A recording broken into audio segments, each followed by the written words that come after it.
nutrition isn't dieting. Nutrition, like via the blessing of food, is what we give our bodies. And like, I believe God gave us taste buds for a reason, and that's for pleasure.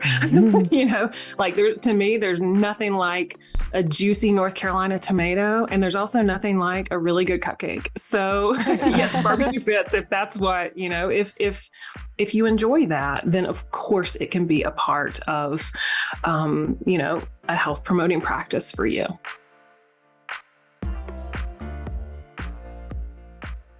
So your body is not the problem.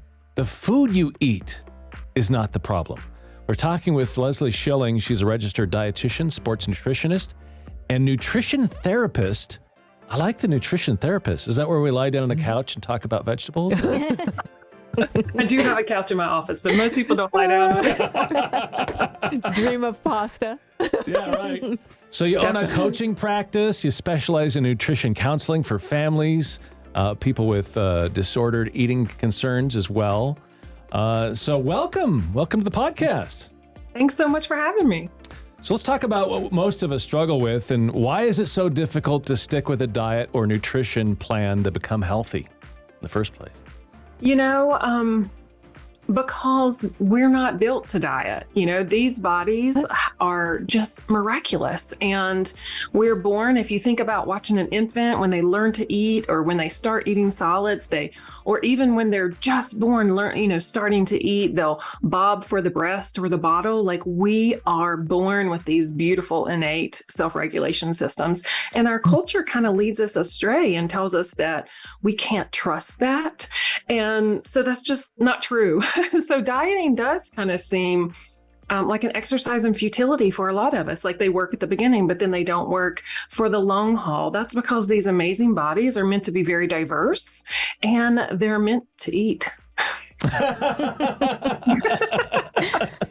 Well, I like that. That sounds less restrictive than what we think of when it comes to a diet. Definitely. Restriction is not not a prescription that I offer. Okay. So what led you to write this particular book? You know, I would say this book has been on my heart for a decade, and it's, you know, I am a dietitian, sports dietitian, nutrition therapist, and kind of dietitians who kind of work in the space where I work, which is disordered eating, this intersection of just where people kind of fall into this really unhealthy relationship with food and body. You know, I transitioned from kind of a numbers typical, my education was very diet culture, numbers typical dietitian, and then transitioned more to like, it's really not about the food. There's just so much more going on.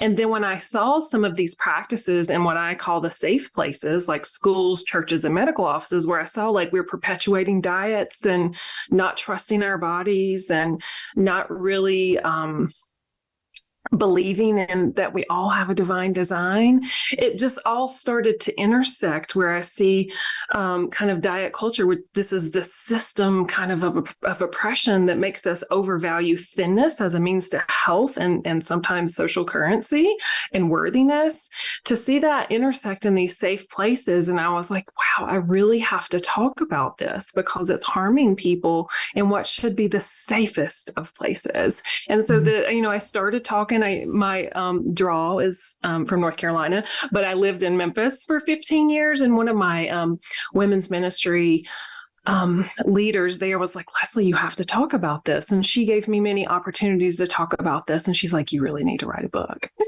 So the book has been on my heart for a long time. And having been in practice more than 20 years, I've seen how this drive for having a body other than the one, a good God gave us, really, really harms us.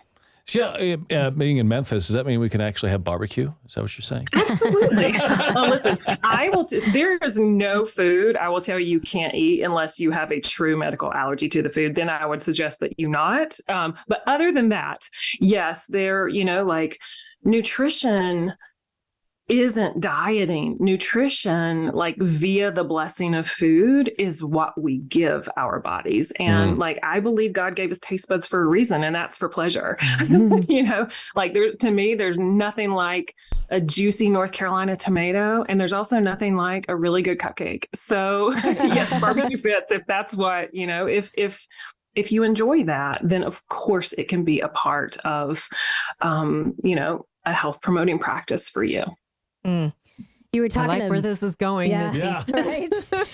You were talking about the noise of diet culture and how, I mean, literally it's everywhere. And you can't escape it. I feel like, and granted, I have struggled with an eating disorder most of my life, so it may be louder in my head. But even once I've gotten away from the chatter around the table or what's being thrown at me on TV or what I hear at work or what I hear at the doctor's office, that stuff stays in my head and it just recycles itself. And it really impacts my relationship with food negatively. All this stuff that's supposedly meant to help you, it actually has the opposite effect. Do you feel like this is feeding into our eating disordered culture? Because I do feel like I don't know many people that have a normal relationship with food.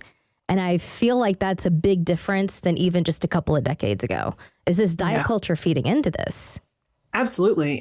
Yeah, absolutely. And, you know, a study that was done by UNC and Self Magazine, it surveyed, just about 5,000 American females, and about 75% engaged in unhealthy weight control behaviors. So that's a lot. So you're right. Like disordered eating is not rare. And I am an eating disorder specialist. That's part of what I've done for years. And over the last decade, we've seen the incidence of eating disorder double. And I honestly think that is low, because that didn't include like all the craziness during COVID. It didn't include all the new, like, diet culture's volume is so loud now, because sadly it's showing up in the safe places. Like, we're getting really bad advice in safe places, doctor's offices, you know, other healthcare professionals. And that's because it's part of the education system too. And so, yes, we are truly seeing more people with disordered relationships with food thinking it's just kind of normal. So you're absolutely right. It's getting worse. And, you know, my, the ministry leader who was kind of pushing me to, like, she's like, Leslie, you've got to do this. She would always say, for such a time as this. And I think now is the reason that this has happened. I think this is God's timing, because it is so loud right now and it is so damaging. And then we question ourselves when it's really diet culture leading us to believe that, one, we shouldn't trust our divine design, and two, we should really outsource this inner wisdom to all these external controls that are pretending to be health promoting, but they're really just lining the pockets of diet culture. Why don't you define what, I think we're talking about this a lot, define what is diet culture? And obviously it sounds negative. Yes, it's very negative. And it's also very insidious, because we don't see it, right? It's so tied up craftily with health that we think, oh, I'm just being healthy. And we fall into it very, very innocently, because seeds are planted from very young age of good food, bad food. Okay. You know, good bodies, not so bodies that need to change. Like, we dichotomize food, we dichotomize bodies, but diet culture is a system of oppression that overvalues thinness as a means to health, worthiness, and social currency. And it basically says there's one good way to eat. There's one good way to look. And it's very, very dangerous. And it's baked right into our safe places. I learned it in my undergrad and my grad programs. Like, I am a dietitian who came out of school very well versed in diet culture, and have been so blessed and so fortunate to have done a tremendous amount of unlearning and relearning throughout my career, and realized that nobody ever wrote me a thank you note for putting them on a diet, but people have written me thank you notes for, well, I'm Southern, so I love thank you notes, but nobody wrote me a thank you note for saying like, thanks for putting me on a diet. But so many people have like just reached out and said, thank you for helping me see diet culture, because now I can move towards health if that's what I want outside of it, and make it something that is more my own and not serving diet culture's agenda, but really serving my own. And so, yeah, it's big, it's insidious. It's really, really loud right now. And it's only been getting louder. I think like COVID really like gave it a megaphone and maybe a lot of extra money to, market. Yeah. What are some of the myths about our bodies that are included in this diet culture that we fall for all the time? Good question. Well, your weight is your health. That's the number one, right? Like your number on a scale is related to how healthy you are. And that is so false. When we look at the evidence, there are so many other factors of health that have nothing to do with a number on the scale. Also, like your BMI is a good diagnostic tool. Well, the body mass index was developed by a statistician who's not in medicine at all, and was only used to basically figure out kind of the average build of a white European man. So it was never meant to be used as a diagnostic tool for populations. So that's something we have built an entire diagnosis system off the BMI. And I don't know if you've noticed lately, but over the last couple weeks, month or so, the American Medical Association has been backpedaling on the BMI, like, oh, it is something we shouldn't be using. But maybe they've doubled down on other things to still kind of make people think they have to pursue weight loss to be healthy. But you don't have to pursue weight loss to be healthy.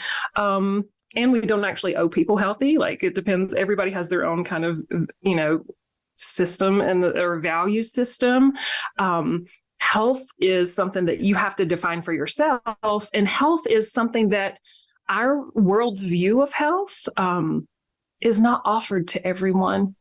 And so I think it's really important to, talk about that. Like, diet culture has made us believe that if you eat a certain way, if you exercise a certain way, then you're offered a certain level of health. And that's just not true. And I believe, and this is something I also write in the book too, I believe that if it's not offered to everyone, then can God require it of anyone?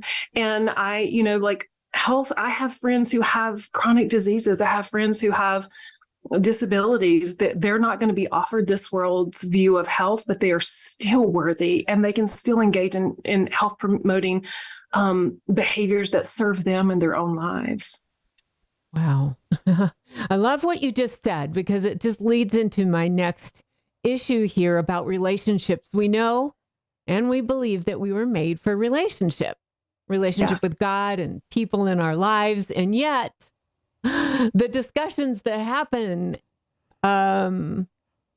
opinions, thoughts from freely shared people who think that they need to enlighten us seem to just add to the division, right? And just the confusion in our heads, and divide us between us and God, and between us and the people that God intended us to spend time with.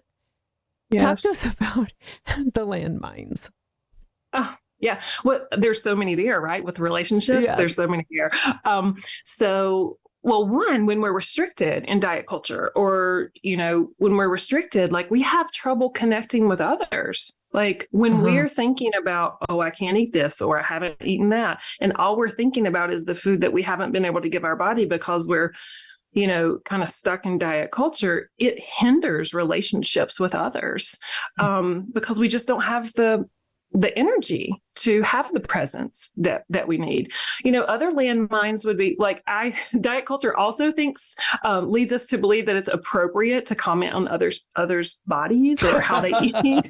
Right. That, yes.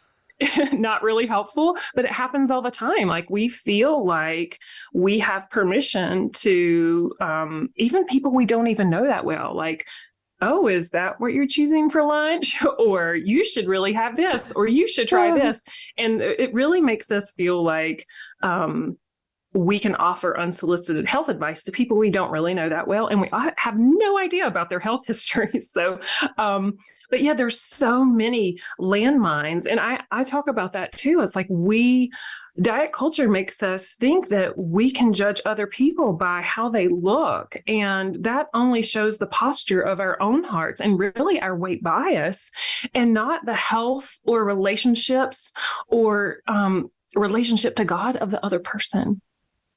You know, it's interesting. I invited some friends, I want to say friends, but they were family members over for afternoon lunch. And it just sort of broke my heart because as they walked in the door, each one of them started listing the things that they were not going to eat.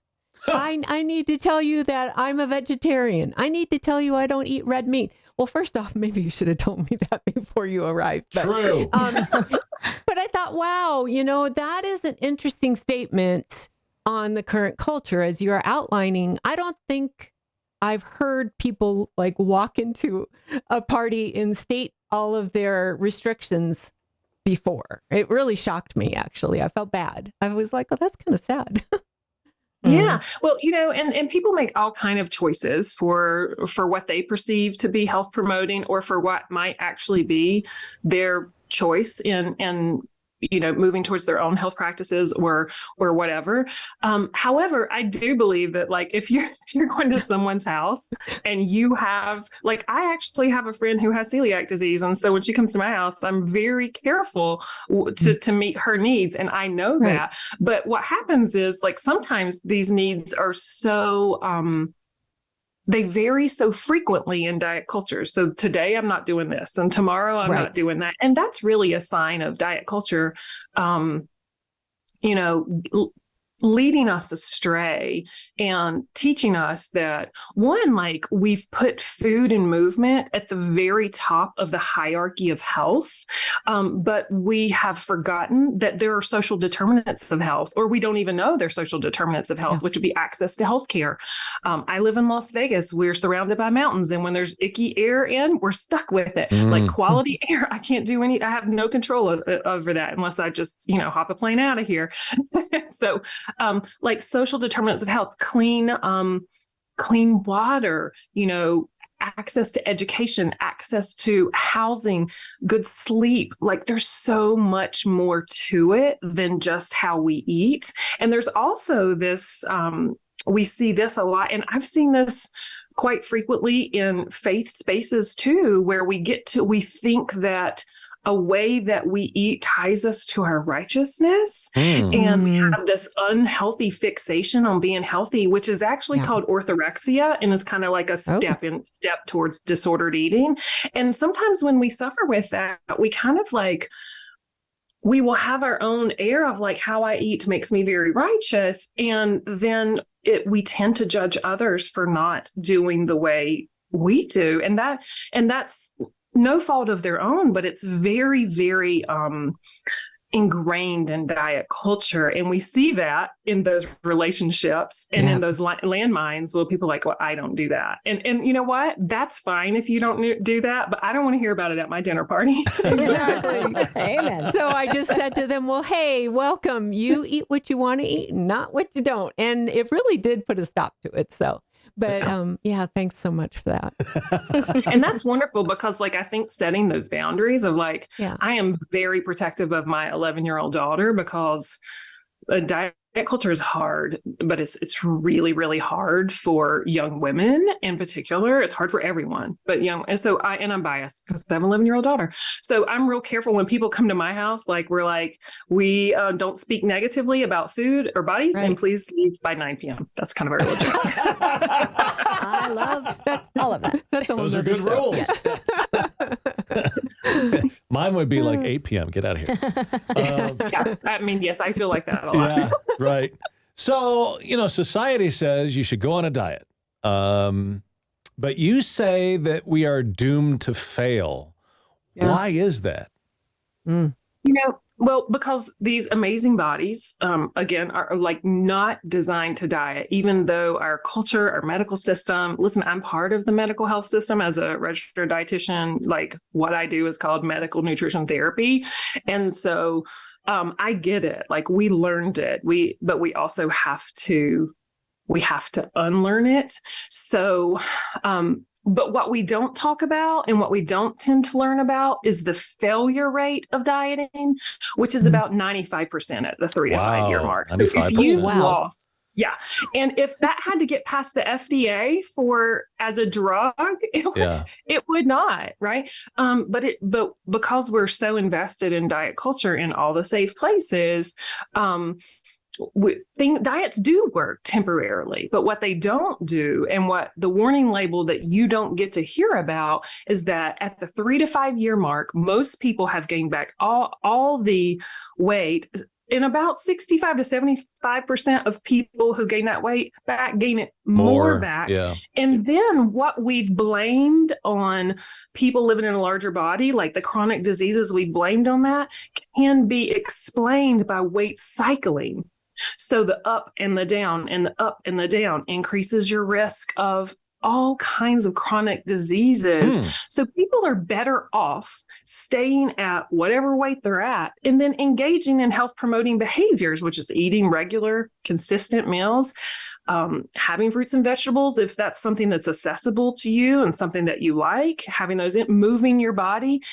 Did you know that if in the mortality risk information, if we are going to improve our risk, weight is way down on the list. The top 2 are relationships. So there you go. Wow. Interesting. Yes, our relationships. And so having great relationships, trust in your body, staying out of diet culture, which is, we swim in this water. So if we can get to the shore and like not fall back in, we're doing really good. But yeah, we have to understand that, yes, it's very tempting to have the short-term benefit of dieting. And quite honestly, we need people to stop praising people for weight loss, because then we feel like, oh, I'm valuable now. Oh, I'm worthy now. Was I not before?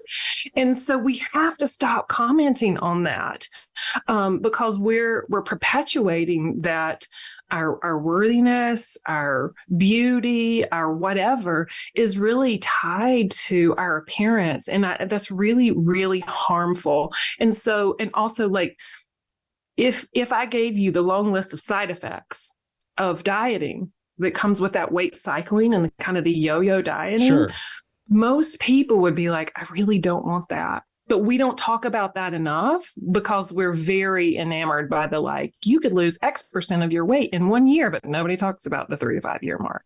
So I have been diagnosed with a fatty liver. My A1C is higher than it should be. And I got some other things going on. I shouldn't go on a diet. What do I do? So I think when you say diet in that way, like then we're talking medical nutrition therapy, which is kind of like what I do. So what we can do is we can still make changes in your day-to-day eating habits and behaviors without it being in service to diet culture. So it's not necessarily, and I will tell you, like, I feel very strongly that health professionals that promise sustainable weight loss are like, we cannot do that. We do not have a crystal ball. We are not God. Bodies change their whole lives and they usually don't shrink. So what I would do is say, let's please work on some nutritional changes, not to mention lowering your stress, which is like, let's eat consistently and adequately. Let's make sure you're hydrated. Let's make sure you're getting good sleep. There are so many things we can do to support your health and your diagnosis without it being in service to diet culture. So you know my thoughts too. What's that called? Because check all of those. Check. No, check. I was like, Stress, check. Eat regularly, check. I need to work on all those things. I've done this a little bit. Oh goodness. I do. I love what you're saying. I actually switched doctors recently and was talking about how I wanted to, get down to a certain number, which my last doctor had told me this is what you should be. And this doctor went, Why? He said, I'm looking at your blood work. It's great. Like, is this to be healthier, or is this for aesthetics, what you perceive to be Wow, for aesthetically a doctor pleasing? to say that. And I said, That's if I'm incredible. honest, it's aesthetics. And he said, that is the wrong motivation. That should never be your motivation. He said, you're healthy. I don't need to see you for a year. Keep doing what you're doing. Like, stop How it. beautiful is that? And I do want I to was say, shocked. I've never heard a doctor say and that. you're shocked because that's unusual. But we are seeing more what we call, and I'm a weight neutral practitioner, which means like we're not like, we understand that like weight is not, the primary indicator of health. And I am so happy that you found weight neutral healthcare, which is real healthcare and not weight care. And that's what most of us receive is weight care. Another myth of diet culture too is thinking that you have to step on the scale when you walk into a doctor's office. Weight is not a vital sign. Weight change over time is a vital sign for certain diagnoses.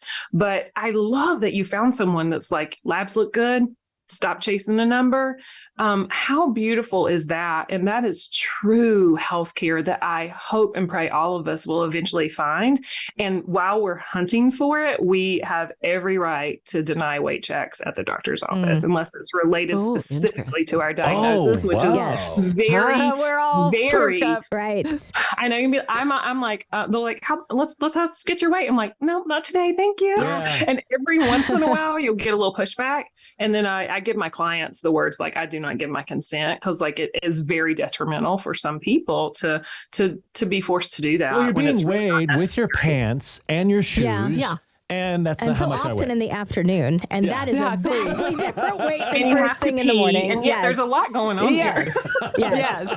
I'm like, do I have time to remove all my jewelry? Like, what can I get off here in front of And see everybody? that, and that's diet culture, right? Like that's diet culture telling us, oh, it has to be so low. But what it would be lovely if, say, we did weight checks regularly and not a word was said, and if your weight went up a little bit, nobody said anything, because that's kind of normal in our lives. If your weight went down a little bit, okay, what's going on there? What we want medical professionals and health professionals to do with that information is question, like, how have you been feeling? How have you been sleeping?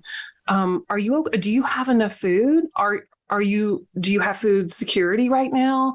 Like, we want people to ask the questions that matter. But sadly, in our culture, in most cases, if the weight goes up, we get a reprimand and a diet plan. If the weight goes down, we get congratulated, even when it is possible that the weight went down because something is really, really wrong. And so I am just so happy that you found medical care that is weight neutral. Me too. And that It was is a nice beautiful thing. change. I wish that for everybody. I wish it for everybody. One thing that you said in your book that I loved is that body diversity is divine. But man, we live in a culture where they don't see it that way, especially when it comes to women. I think of a recent instance. I was in the grocery store. My husband asked me to pick up some cookies. So I was in the cookie aisle, and as I picked it up, an older gentleman walked behind me and he said, that's fattening. And I said, oh, my husband asked for these. He goes, oh, well, that's okay, and kept walking. And I was like, wait a second, what just happened? So it wouldn't be okay for me to pick up cookies, but my husband, that's fine. And don't you love unsolicited advice like that? Yes, that's the best. But like, why do we live in why does culture have such a difficult time believing and promoting body diversity, especially with the women? I think, we've grown up in it, right? Like, so many of us have grown up in it. So we feel like there's one way to eat and there's one way to have a body. And if you don't conform to that, then something's not right. And that is so false. That is so false. The other thing that, yes, unsolicited comments, like you were a saint in that response. No kidding. A saint. I think I was just shocked I couldn't respond the way I wanted to. I know. I work with my clients to come up with canned, like, have it ready, have it in your back pocket, or keep moving if you have to. But my new one is like, I'm having a hard time understanding why you think that was an appropriate comment. You don't know me, so like, sometimes we have to help people. I will say, I mean, we can't ignore that women face a greater scrutiny because we've also kind of diet culture causes the objectification of the female body. And so like, right. So it's the aesthetics. It's this, like, you have to look a certain way. There's that piece, I think, that is tied up in diet culture. The other piece is, and I'm just so troubled that this man thought it was okay to talk to you. No kidding. My gosh. Yes. Yeah. The unsolicited comment. You know, we just really get wrapped up in like giving that unsolicited health advice, thinking we're helping people while perpetuating diet culture. And it's just so unfortunate and dangerous and really, really hard on women. And I think we can help people understand that body diversity is divine. And you know, and because, like, just look around, like, nobody's looking at everybody's shoe size and saying that should really be smaller. Right. Like, nobody's doing that, right? So body diversity is divine. I had a therapist ask me a question when I was doing a presentation one time. She was like, but let me ask you about preference. Like, I really prefer to be a size whatever. And I was like, can I just answer candidly? Because that's usually how I do it. And she was like, yeah, what do you mean? I was like, I think your body doesn't really care what you think. Your body is going to be what your body is designed to be. Like, your shoe size is going to be what your shoe size, your hair color is your hair color. We are all so beautifully, uniquely designed, and we need to get better at accepting that. And I feel like we're doing a better job of accepting a lot of things in our culture, but body size diversity really rubs people the wrong way because of diet culture, because we've been taught there's one way to have a body and there's one way to eat. And that is not divine. Wow.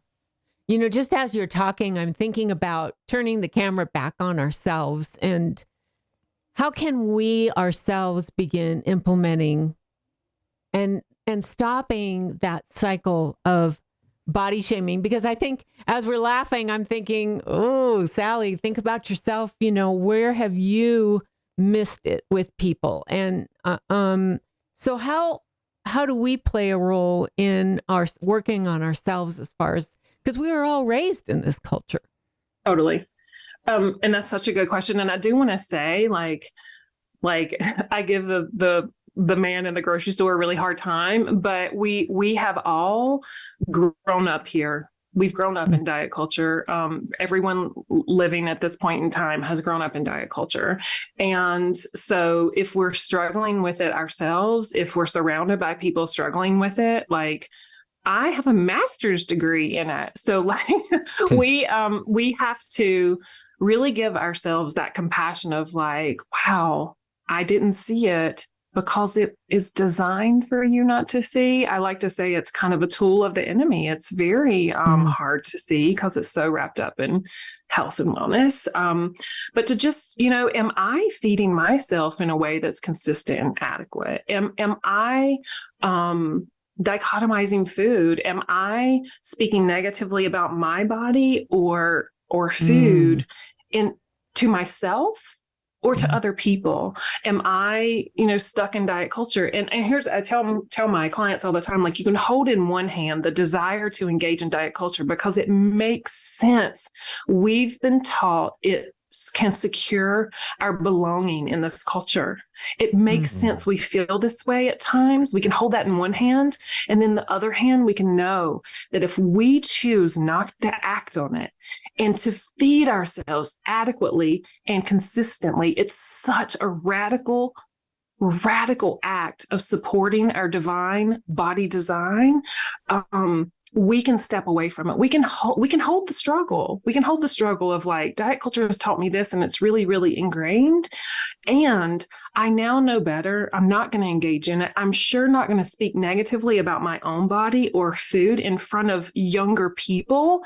Because, you know, what if those younger people think you're the most amazing thing in the world? And then they're like, wow. And the most amazing human in the world feels that way about their own bodies. And so we can struggle Wow. And we can at the same time not perpetuate it. Like my goal is that my daughter's generation, the people growing up now, hopefully we will struggle.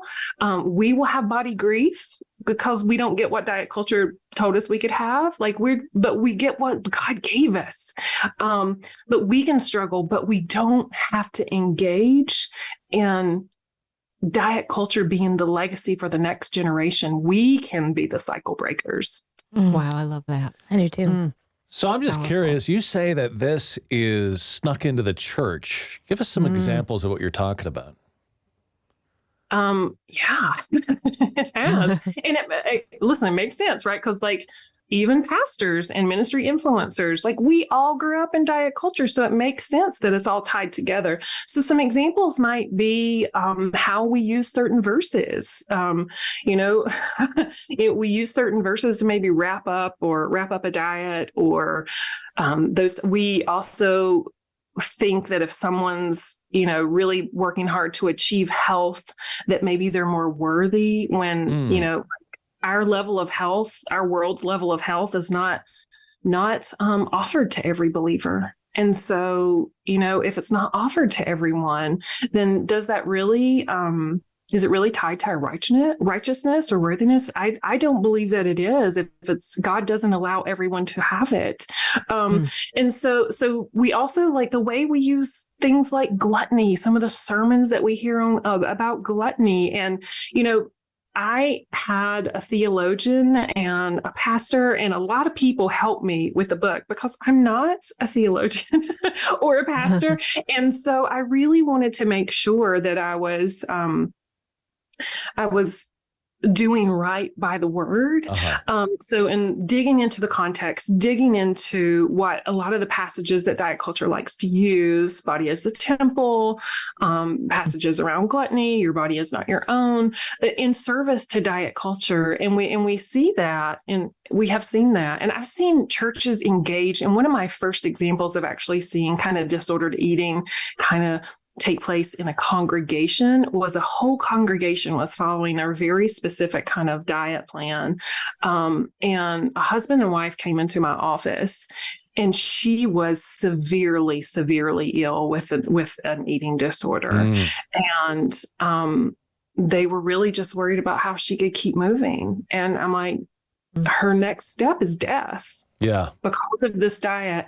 And so I think we can mean well and really, really cause harm, but diet culture has no place sitting in our pews because it is not a message of grace.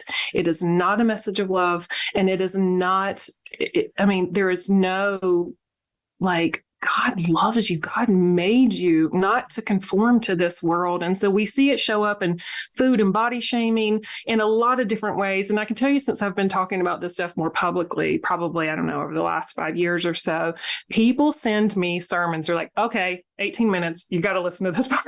so we do get, I do get a lot of examples. And I've heard several of my own. And, if you have a believer sitting in a congregation that lives in a body that looks different than what diet culture says people should look like, and they hear those messages, they just lost their sense of belonging in their church. And we have to be really careful. So true. You talk about food and trust, being able to trust food. And that really hit me hard because, as somebody who's struggled with just disordered eating for a long time, I realize I'm there are so many foods that I flat out don't trust. And though I may consume them now, the immediate guilt and loathing of taking that first bite of that food that I don't trust, and how am I going to compensate for this today and tomorrow and the next day? What are going to be the lasting effects on the scale?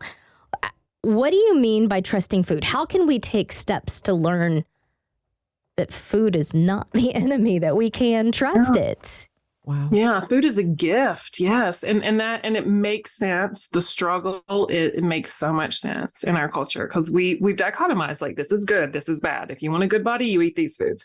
It makes so much sense that we feel the way we feel with the struggle. it is so hard. But food can be trusted, because I like to joke and be like, God made everything, and like we're worried about something we can't pronounce on the label, which means nothing. It means absolutely nothing. That's diet culture. So we work towards body trust by, one, recognizing that foods are morally neutral. There's no morality in food. Foods are emotionally neutral. At least we hope they could be down the road. And a lot of us have a lot of work to do with that, because that's not how we grew up. We grew up with like food rewards and food punishments and things like that. Let me just say this real quick then. So what you're saying is Twinkies, Doritos, and an apple are all morally neutral. That morally neutral. For now, everyone, that's like, what? Yeah, nutritionally, obviously not nutritionally Yeah. equivalent. But what we want them to do, what we want, if we can take the diet culture out of our food choices, then you can have your sliced apple and some Doritos and it just be a snack, not like this moral failing, but that's what we've been taught, that if we want like Cool Ranch Doritos, which are delicious, like, I even write about my beloved Cheez-Its in the book. Like, I love Cheez-Its. I mean, so we want food to be emotionally, neutral, and diet culture has made us feel bad for desiring foods that are actually really, really tasty. And we don't need to feel that way. Well, we can have the knowledge that, certain things are not nutritionally equal, and that's okay. We have that knowledge, but what we don't want to do is turn that knowledge into a weapon that prevents us from finding pleasure and satisfaction in food. I love that. There's this one sweet little girl from the UK that I follow. She's in recovery from anorexia, and she has a little jar, and it's called My Fear Foods, and she tackles one every day, and she'll have it, and then at the end of the day, she's like, I'm still standing. Nothing bad happened because I ate that. And I want to give her the biggest hug, because I know that took so much work for her to get there. Yeah, it does. And it does. And remember, like, that's diet culture telling us that, like, we can't have these foods. And I think, like, a big God made us. We can't let diet culture be afraid of a little food or a little ingredient. But that's the thing, like, if we can take diet culture out of it, then say we're eating cookies or whatever that used to make us feel guilty. Well, sometimes when we feel guilty, we eat a lot of them because we're just like, let's get it over with, get them out of the house.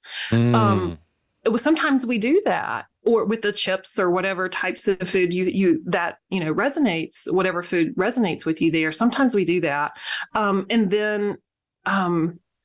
But then we can, if we neutralize it, we can have it and just be like, this is really good, and experience satisfaction and pleasure. And when we experience satisfaction and pleasure, which I think God wants us to do because we have taste buds, then we can, maybe we can really pay attention to it, enjoy it, and move on, and not have this guilt and shame spiral that diet culture has led us to believe we should be in if we eat said foods. So maybe this is a quick kind of tag on to what you've been sharing, and wow, we're taking it all in. It's so good. Towards the end of your book, Feed Yourself, and I love the subtitle, Step Away from the Lies of Diet Culture and Into Your Divine Design. Isn't that awesome? You encourage us to let ourselves go. What are you saying here? That's kind of a play on what a lot of people who are heavily invested in diet culture will accuse people who have decided to step away from diet culture of, like, oh, you're just going to let yourself go. And so that is kind of my play on that. But also, it is letting go. It's letting go of letting diet culture define who we are. It's letting go of feeling the need to justify our food choices when we're out to lunch with a friend. Amen. It's letting go of the weight check at the doctor when it's unnecessary. It's letting go of explaining yourself when you decided to step away and out of diet culture. It's letting go of letting people make comments in front of our kids that could harm them down the road.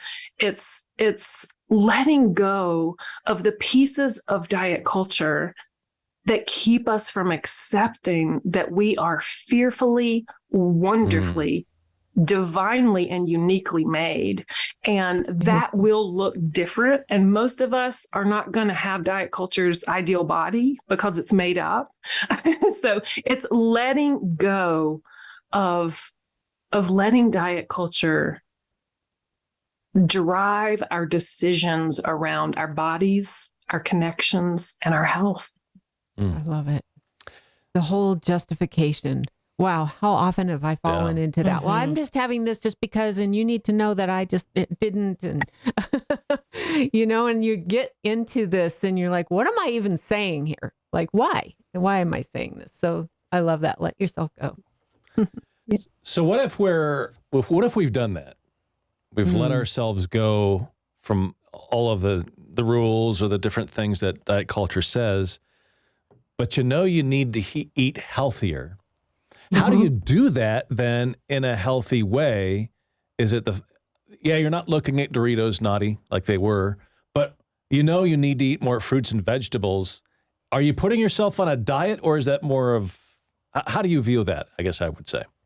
I view that as like we can be intentional about our nutrition, our nutritional choices without it being in service to diet culture. Right. Here's an example. I like vegetables. I like them. I grew up in the South. My family had a garden. I really enjoyed vegetables. So I was fortunate to have a lot of exposure to vegetables. I like vegetables. I like fruit. I don't like cutting them. So therefore I don't eat them. So I don't eat that many of them. So, but how do I, here's a way, like if you find that that's valuable to you, like I really would like, and so we need to take should out of our vocabulary and replace it with, what do I feel I would like to do that's in service of my health? If that's value to you. And if, for me, like I like vegetables, what I'm going to do is I'm going to buy convenience bag salads because I'm not going to shave a Brussels sprout, but I'll eat one if somebody else does it for me. So like really taking taking the kind of food TV glamour away from nutrition. Dinner does not have to be a television show. It can be like, okay, I'm going to pick up, I'm going to pick up some chicken and I'm going to get this bag salad and I'm going to roast some potatoes, and if that's not accessible to you, then we can do other things that kind of fit your budget and fit your lifestyle. So you can make a lot of these changes. But it's really like, what is important to me? Like if I step out of diet culture, what is important to me? Okay, I love summer squash. I haven't had any this season. Okay, I'm going to get some summer squash. And so it's really making decisions like that and really like, what do I really enjoy? What would I like to do? And it could be like I'm working with a client right now on hydration. She's really doing great at like consistent meals. Like, oh, okay, I'm skipping meals. So maybe I won't skip meals. I'm going to put in some consistent meals so I feel better fed, better fueled during the day, better with it cognitively when I'm better fueled. But also like, okay, now we're working on hydration. That does not come naturally to her. So we've got like a special water bottle. Like let's do an AM and let's do a PM and let's just sip throughout the day and see how you feel. And so little things like that we can do, but we want to really remove those shoulds because shoulds come from diet culture and do like what aligns with my health, what aligns with my value, what aligns with my food preferences, because I think those are important. If you're like, Leslie, I hate Brussels sprouts and I hate oysters, I'm like, okay, I'm never going to tell you to eat them, no matter whatever their benefit is. I'm not going to force you to eat something you don't like. But what can we do that's a value to you outside of diet culture? That's good. By the way, this is what it took to get me. I know that people listening can't see it. I got a pretty water bottle with my name on it, and I drink my water now. Oh, that has helped. Yes, really? and it does keep the ice cold, so that's good. I have mine with mine's a taco on a bicycle. There you right go. Here. It's just more fun. A taco riding a bicycle? A taco riding a bicycle. Yeah. Yep. I love it. I'm all for that. That is a problem I do have with. I know I don't drink enough water, so maybe I need to invest in a We need to Put get your you name on it. a bleeding water bottle. But you know what's funny is like we're also with the whole water thing right now. We're also like we see people carrying around like they might as well have it in like wheeled luggage. It's so big. Like that's really not necessary. Yes. But like you know how we can go for two extremes and like Yeah. stay hydrated, but let's not get crazy about it. But also then a lot of people will be like, I'm staying really hydrated, but then they're not eating their meals. And so like you know it's just you know. Sometimes balance is not a sexy message or like be reasonable, but like it's kind of the message. Sure, I absolutely. like the ones with the markers that are super aggressive, like I have to drink 5 gallons in 10 minutes, or I'm not going to be where I need to be. I will just say, don't do that. Yeah. Don't do that. Yeah, right. I will not be. You'll Don't worry. spend the rest of the day in the restroom. But yeah, we can make those changes. And the one thing I think we really need to remember is that if we're trying to move towards health, food and movement, if that's accessible to you, are important, but they're not the most important. We need relationships. We need rest. We need to lower stress if that's available. We need to lower screen time. There are a lot of things that we can do without the over focus on food. That's something else diet culture has made us think that like, oh, I got to get healthy, so I got to change my food. I'm like, well, okay, we can talk about your food, but there's so many other things that we could do. Why don't we walk with a friend, you know, Amen. a couple of times a week, Yeah. get the connection, get the movement, Yep. and then, you know, still have breakfast. That's good. I like that. Leslie Schilling, feed yourself. Step away from the lies of diet culture into your divine design. Thank you so much for Yes. hanging with us. It's been really good. Thank you.